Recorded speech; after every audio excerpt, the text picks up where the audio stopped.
Bon, bah, bonjour Patrick, comment vas-tu? Bonjour Phil, eh bien ça va, comme quelqu'un qui a fait une longue route aujourd'hui. Oui, ça va. Ah oui, donc je voulais initier cette première vidéo de notre chaîne Liberté et Souveraineté. Euh, c'est une chaîne donc que nous avons décidé de créer parce que nous considérons que la liberté et la souveraineté sont, euh, disons, les éléments les plus importants pour comprendre ce qui se passe dans la société actuelle. Et ce sont les éléments aussi les plus importants pour, je dirais, même le bien-être de la société, le bien-être des individus. Et une des raisons, évidemment, de cette chaîne, c'est pour essayer de propager et d'informer autour de ces deux thèmes. Voilà, donc le thème de la liberté il vient en premier euh, et suivi de la souveraineté, puisque la souveraineté est quelque part un pendant, c'est quelque chose qui est une conséquence aussi. Quand on dit liberté, on doit dire forcément souveraineté. Donc, dans cette série de discussions que nous allons avoir, euh, il s'agit donc de plonger dans ce thème de liberté et évidemment, nous regarderons aussi le thème de souveraineté. Il y a beaucoup de choses à dire et je pense qu'il est important de regarder les principes de liberté. Il y a énormément de choses à dire, il y a des choses à corriger parmi des idées fausses ou qui sont mal comprises souvent. Et la même chose pour la souveraineté. Voilà, donc si tu veux ajouter quelque chose et puis on commence. Oui, ben, je trouve que l'introduction que tu as faite est bien. Ce que je pourrais ajouter en tant que lecteur et ancien président du CEL Frédéric Bastiat, c'est que la liberté fait partie des droits naturels. Il y en a trois. La liberté, la propriété et la personnalité. Et que la souveraineté pour un individu consiste à disposer librement de ses droits naturels. Ça, c'est la souveraineté individuelle. Et ensuite, la souveraineté des nations et des États. Et c'est une autre étape dans le processus ou dans l'explication concernant liberté et souveraineté.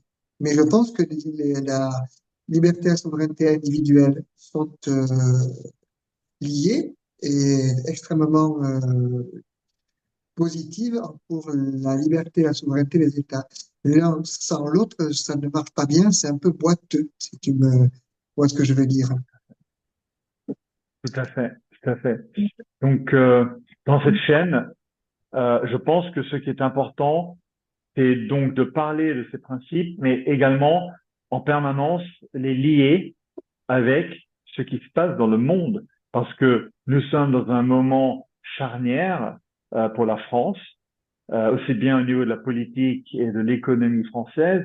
Nous sommes dans un moment de basculement dans le monde, et donc quand on parle de liberté et de souveraineté, nous parlons évidemment aussi de relations internationales.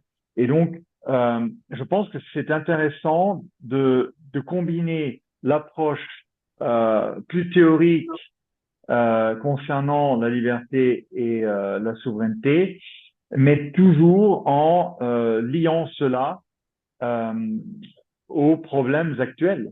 Parce que une grande partie des problèmes actuels, pourquoi nous avons autant de soucis en matière de politique interne, domestique française, ou en Europe, ou dans le monde, c'est dû aussi au manque justement de liberté, au manque de souveraineté. Là, on peut parler aussi du manque de souveraineté de la France, mais il ne faut pas oublier que quand on parle du principe de souveraineté, nous devons également prendre en compte la souveraineté de la propre personne, de l'individu, euh, parce que quand on est sujet à un État qui impose toute une série de lois, de fiscalité et de réglementation, cet individu ne peut pas être considéré comme totalement souverain, c'est-à-dire libre en réalité. Donc cette question de souveraineté, effectivement, elle a un rapport direct avec la France et la position de la France dans l'Europe.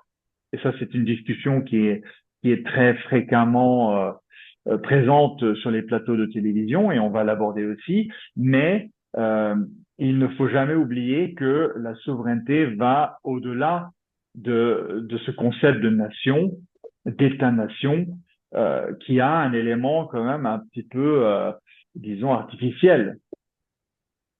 Absolument. C'est pour ça que j'ai commencé à donner une explication en parlant de la liberté au sein des droits naturels, des droits naturels de l'individu. Et dans les pays où les droits naturels de l'individu ne sont pas respectés, bien entendu, l'individu n'est pas ni libre, ni propriétaire, et sa personnalité n'est pas respectée, et il n'est absolument pas souverain puisqu'il ne dispose pas de sa vie.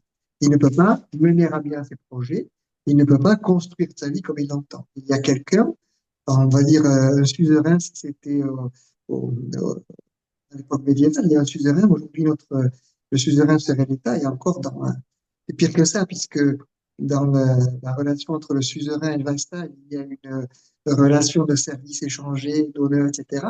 Tandis que actuellement, notre État ne nous respecte pas, puisqu'il ne respecte ni notre liberté, ni notre propriété, ni notre personnalité, et il se comporte comme une machine, une machinerie qui impose ses desiderata en fonction de ses objectifs. C'est ce que Buchanan appelle la, la théorie de droit public, la théorie des choix publics, pardon. Et on se retrouve dans une situation qui est difficilement gérable pour le pays, et une situation qui est de plus en plus difficilement supportable pour les personnes, puisque les personnes sont de plus en plus considérées comme des objets, et on sait qu'un objet n'est pas libre, et les gouvernements font ce qu'ils veulent de nous.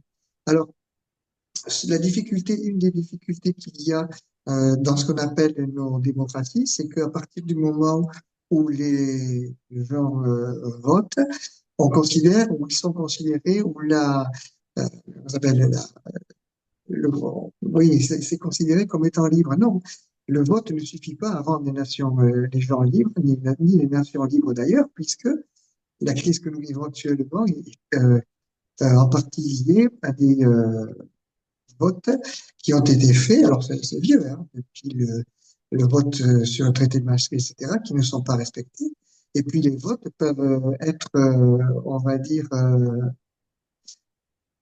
organisés de façon à produire un résultat qui est plus ou moins attendu, même dans un système que l'on dit démocratique. Donc euh, la liberté et la souveraineté ne sont pas liés au droit de vote. Le droit de vote ne définit pas la liberté. Il y a autre chose. Le droit de vote ne définit pas la souveraineté. Il y a autre chose. Et cette autre chose, c'est la possibilité pour une personne de choisir librement sa vie. Si j'ai un projet de vie que je peux le mener à bien, je suis libre et souverain. Et je vis dans un État qui est libre et souverain. Si je ne peux pas mener à bien mon projet de vie parce que l'État me contraint d'une manière ou d'une autre à faire des choix, ou même pose des choix qui ne sont pas les miens, je ne suis ni libre ni souverain. Oui, tout à fait. Et c'est un thème que nous pourrons reprendre dans notre prochaine vidéo.